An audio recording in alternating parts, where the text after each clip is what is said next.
A good fly fishing boat, whether it's for freshwater, saltwater, anything along those lines, has to be designed to keep a very clean surface.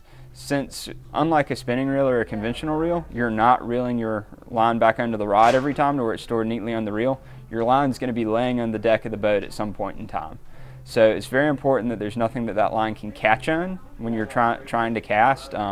Hence why flats boats will normally have cleats that fold down flat in the front, push holders for the push pole that fold down flat so that there's nothing to catch the line.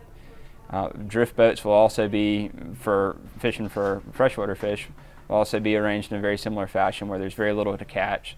Also, it's great for the boat to have a good gear storage system just to keep tackle bags, coolers, anything like that from being in the way of the angler.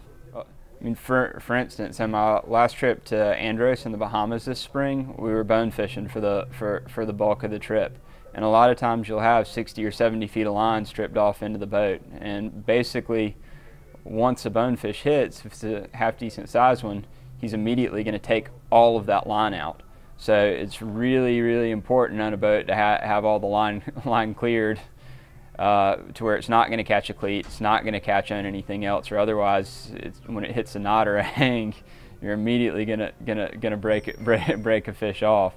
So it's a big factor to have it clean there. In fact, I can think of one time fishing for amberjacks actually about 20 miles off with a heavier saltwater setup at 12 weight last year, where we had a couple issues clearing line, and it's a pretty good sized fish in that situation.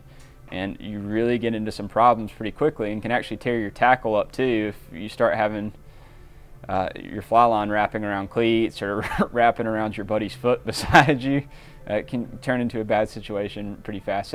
So having a clean boat that doesn't have a lot of clutter on it is really important. I mean, the only real other way to get around that would actually be to use a stripping basket, which will hold all your line kind of on your hip, to where you don't have to worry so much about it catching on other stuff. But otherwise, the deck of the boat needs to be pretty free.